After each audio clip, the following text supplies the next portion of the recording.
Ladies and gentlemen, please welcome Bror Saxberg.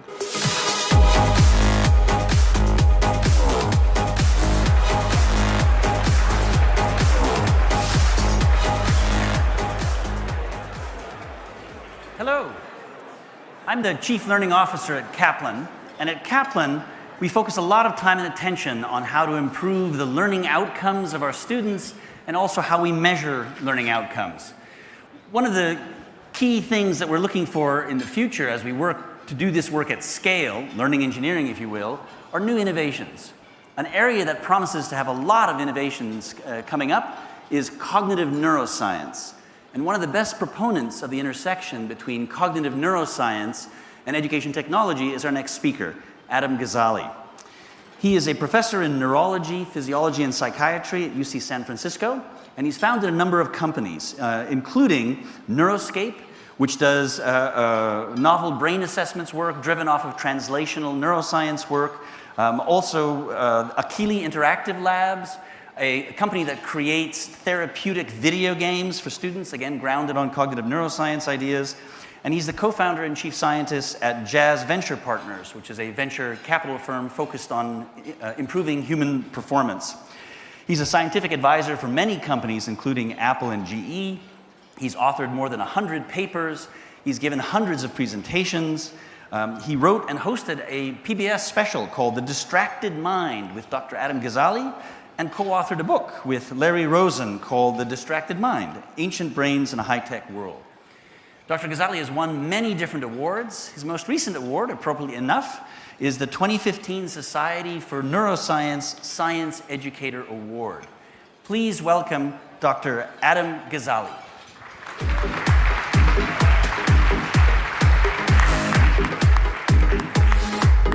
Thank you. Hello, everyone. Happy to be here and honored to be your lunchtime entertainment today.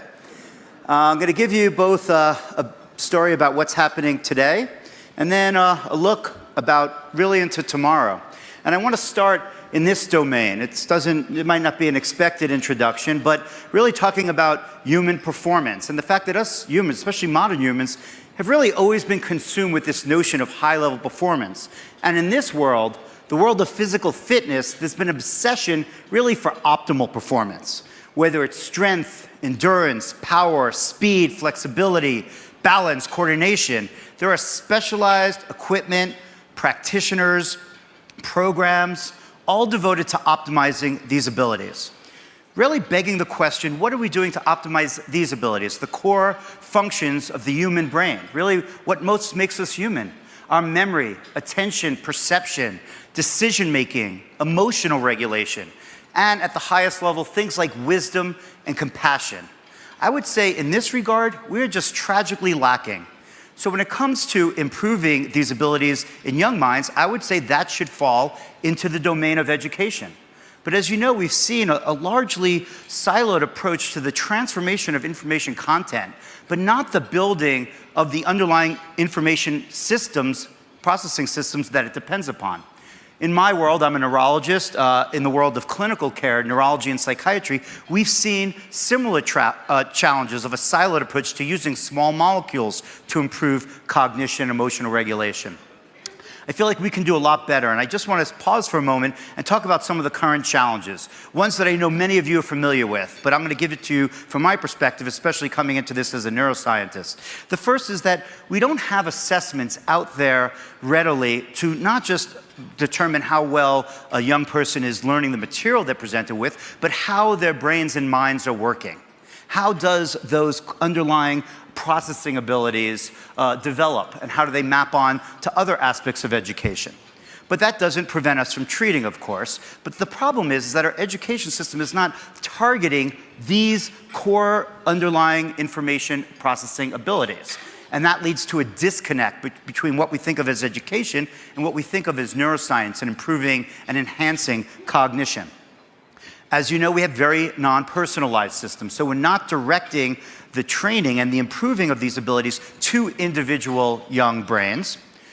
Many practitioners view the classic, traditional didactic approach in a silo, a unimodal approach to think that that is the only way that we can work to improve young minds. And then the biggest problem is that we have an open loop system.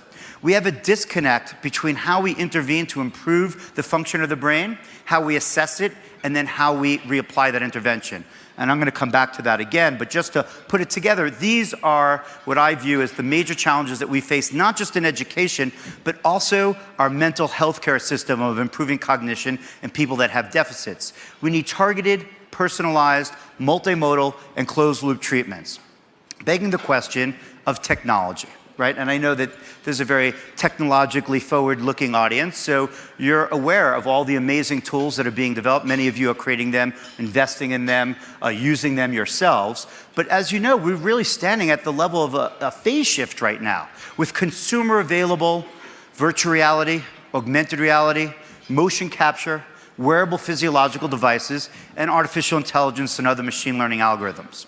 We know that most of this, probably 90% of it, is really targeting entertainment, media, and communication. But if these could be tools to improve the function of the brain, both as an alternative or a parallel approach to education, as well as a clinical approach to medicine, we can really make a big difference. So people often ask, how can we think about these tools in that way? How can they really hit such a high-level goal? On the surface, it's not really that complicated. It's because with this technology, we could create very powerful, targeted experiences. And experiences are the gateway to our brain's plasticity. This is really a non-controversial point. It's the entire basis of learning and the brain.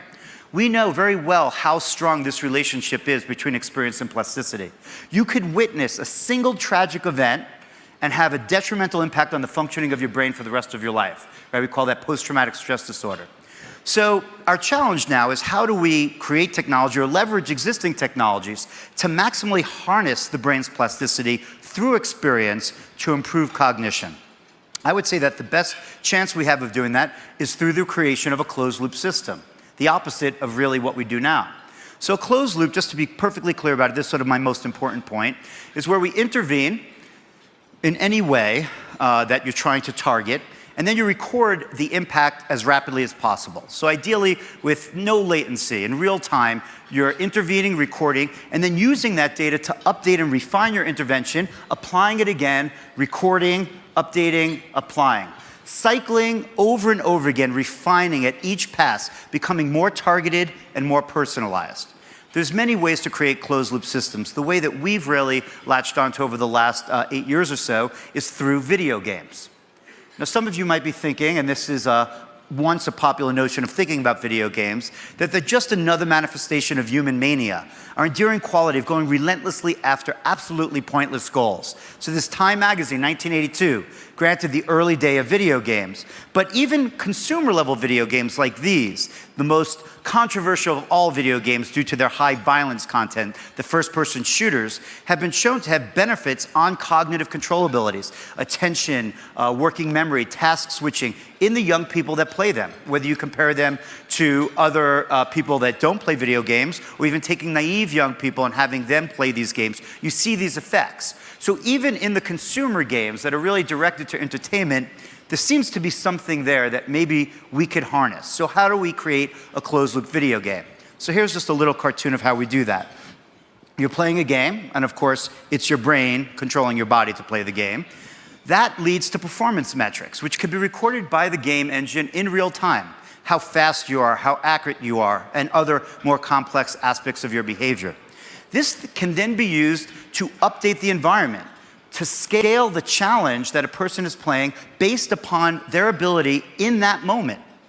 We can also use the closed loop to give feedback, real-time feedback about how you're doing and rewards. Every game developer knows this is how you build deep immersion in gameplay, through that type of system, which in essence is a closed loop itself. And then we could take new technology and go one step further. We could use motion capture, right? You could, even the Kinect on a gaming system, you could buy online. Physiological recordings. Many people are wearing watches and other tools to record their physiology, but it's almost completely unactionable. Here you could feed all this data into the game engine in real time, so now the software is more deeply processing what is going on with you in the moment, so it understands you in a deeper way. And then we could use tools like augmented and virtual reality to create even more real-world, more engaging, immersive experiences. We could wrap all of this together with AI and other machine learning algorithms. So what we wind up with here is a truly integrated, multimodal, closed-loop system. And I believe strongly that in different versions, this is the future of using technology to create these powerful, targeted, and adaptive tools to help improve brain function for people that are healthy and people that are impaired. So let's make it a little abstract now, and I'll tell you my first foray into this. It was in 2008. I've been a cognitive neuroscientist at that point for 15 years studying aging. So my first example is about the aging brain, not the young brain. And I had this goal of trying to improve attention abilities in older adults, because we've been studying the impairment as people get older. And I'm not talking about dementia and Alzheimer's disease, but just healthy aging. And so we built this game with friends of mine that worked at LucasArts, and the game is called Neuroracer, and it uses two closed-loop algorithms to challenge participants in two competing tasks. So what you do when you play Neuroracer is you drive a car on a road like this, going left or right, up the hill, down the hill, depending on the road turning, and then you have to respond as accurately and as rapidly as you can to these target signs that come up. So a green circle, like you see here, but not red circles, not green pentagons, which are quite hard not to press to. And so that's Neuroscape. You have these two parallel adaptive algorithms that are driving your performance across domains. Now, if you were to play this, you would, without even being aware of it, just trade off between these two, because it's very hard to multitask in this game. But we learned that everyone, including 80-year-olds, like to level up in video games. It's just some innate part of being a human being. So what we do is we tether across the two tasks with the reward cycle. You don't level up in the game unless both tasks get better. And then we did a 3-year study after a year of game development. I'm just going to show you a snapshot of some data. The red line means that you multitask perfectly. And at least in San Francisco, the 20-year-olds there believe that they are multitasking masters, and they will suffer no decrement when they do these two tasks versus doing one of them. But what we see is a 27% drop in performance. Now, we already know that older adults suffer in these type of multitasking challenges. But what happens in between? Do you just retain this ability your whole life and then just plummet in one tragic year when you're 79? No, we see that you just plummet every tragic year of your life, just like this. And so that's what the curve looks like. You have one small, year peak, probably when you're 23, and then just a lifetime of decline in this ability, and others related to very rapid cognitive control. But after a group of older adults, healthy older adults, trains for 1 month on the adaptive version of the game, we showed that we can improve their ability to multitask on the game beyond that, or in many cases equal to that, of 20-year-olds. But most importantly, we confirmed our hypothesis, and we showed that we can improve their attention and their working memory abilities on different tasks than those they were trained in. Using neural recordings during gameplay, we're able to show that this was mechanistically driven by improvements in the prefrontal cortex and its network with the rest of the brain. We published this at the end of 2013. It was the cover of this journal, Nature, really helping us step into this domain of using something that sits firmly in the entertainment domain as a serious tool to help improve cognition. And two pathways happened since then. I'm going to tell you just a quick snapshot of both of them. The first was that I realized I did not want this to end as an academic exercise, even a paper as exciting as one in Nature. And so I helped co-found a company you heard mentioned called Achille Interactive. It's based in Boston and San Francisco. A lot of those high-end game folks from LucasArts are on our team now. And Achille is doing something quite interesting. There is no consumer products. There's no marketing. There's nothing being sold. There's no revenue right now. Achille is taking the IP behind Neuroscape, built a much higher level game. If you want young people to really enjoy video games and you don't have violence in it, you really need to bring on high levels of art, music, and story. The same thing you need to do with older adults and women and girls, other populations besides young boys and video games. And so we did that. We have a high level team. We created these games. And now they're going through full rigorous regulatory approval and testing as diagnostic and therapeutic video games. I'm not going to have time to go through all of this, but all of these studies are being done right now to see can they really have an impact across diverse populations that suffer attention impairments. What I think is most relevant to this audience is our trial on ADHD, which is now a phase 3 FDA trial. We'll complete and read out this year. to have that game EVA approved as the first non-drug treatment for ADHD and the first prescribable video game for children with ADHD. So it will be an interesting year. Thank you. We have autism, depression, and mild cognitive impairment studies on the way to phase 3 trials as well. So it'll be very interesting from the point of view of who's paying for this, who's prescribing it, even once we hit that regulatory hurdle. So that will, I think, really change the dynamics, especially because many children in classrooms are diagnosed with ADHD. So this is a real intersection in my mind between mental health and what we think of as education. Okay, I'm just going to quickly tell you what we're doing back in my lab. I'm a professor at UCSF, and that Nature paper and the birth of Achille really changed us dramatically. We became a center called Neuroscape. You could check out our new website, neuroscape.ucsf.edu, and you'll see a lot more detail than I have time to share with you now. But our goal is to really bridge this gap between technology and neuroscience to create tools to improve how brains function. And as I keep mentioning, we have a very large clinical program, but in parallel to that, we have an education program that we're just as excited about. Let me just tell you about some of the new technology that we're working on. First, here's a view of our new neuroscience building at UCSF, and this is what our latest lab looks like. These are called Neuroscape research labs. We have 3 of them. You can see they look like an interactive media lab you might find at a game company, but these are research facilities. We have the control room on the left sitting across the wall from an experimental lab, where our participants come in and they engage in interactive challenges that we create for them. While they're doing that, we're recording pretty much everything we can in real time, from their heart rate, their galvanic skin response, emotional responsivity, their eye movements, even recording brain activity during gameplay to understand how these challenges change the brain and their entire physiology.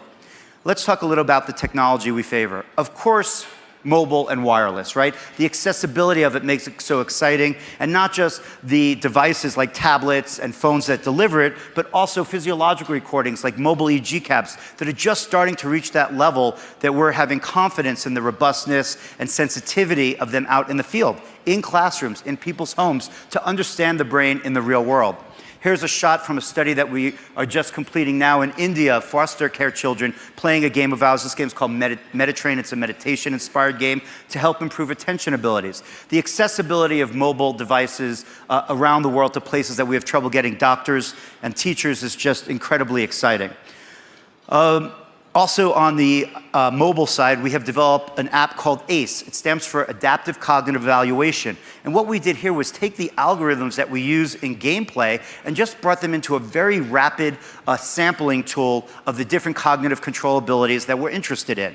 So from working memory, selective attention, sustained attention, task switching, multitasking, can all be sampled really rapidly on an app. And this gives us some really exciting potential. One of which is to get them into classrooms. So Melina Unkefer is the director of our education program. We launched a study at the end of 2016 with support from the NSF to put ACE in classrooms to sample these cognitive control abilities through a unique assessment and see how they map on to standard academic performance metrics like reading and math. We just still don't actually understand the connection between them, which is sort of remarkable to think about the disconnect between neuroscience and education.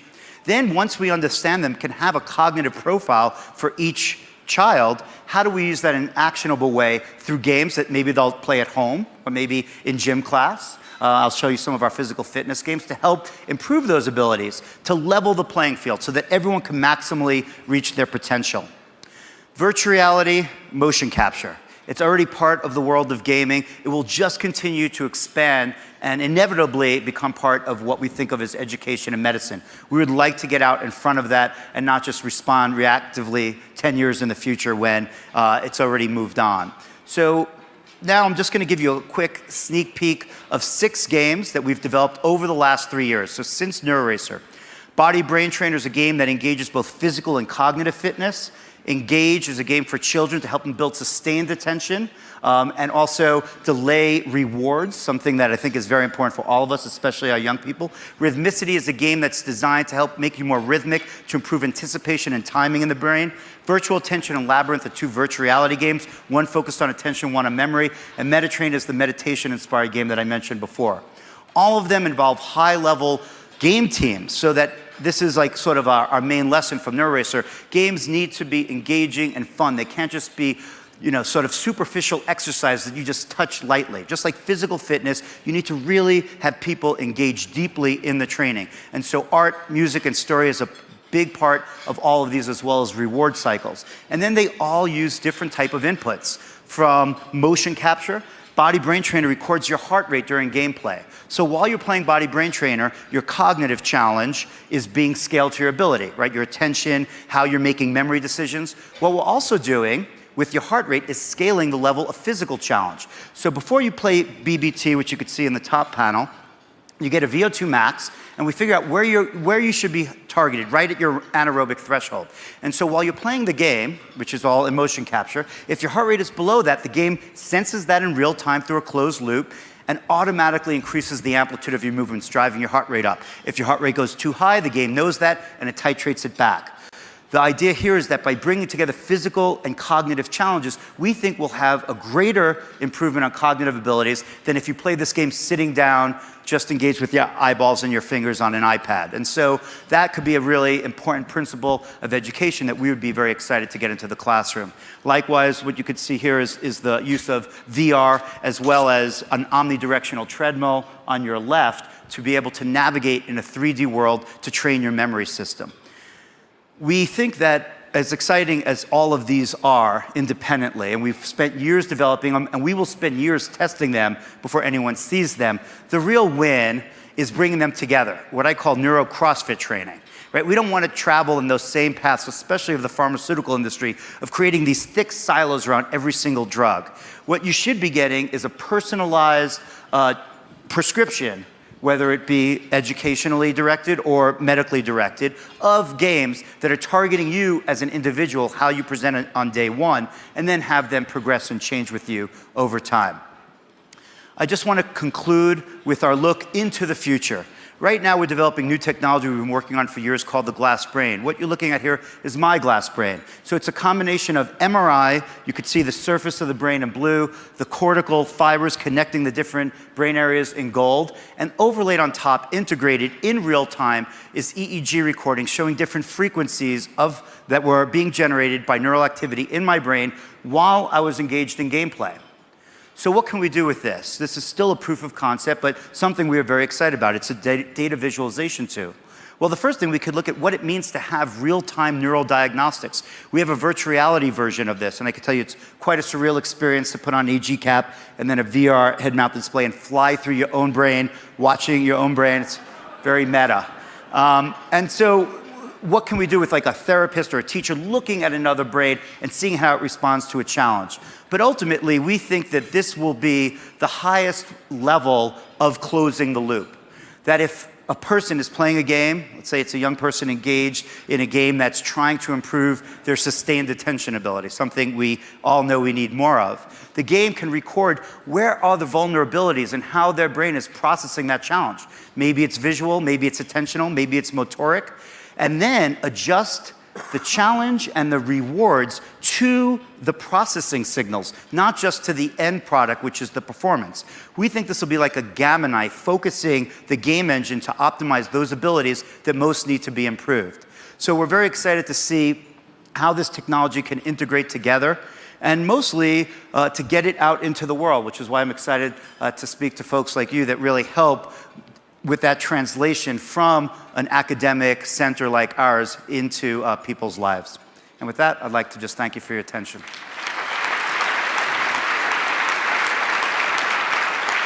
And go VIP. Ladies and gentlemen, please welcome Sarah Allen.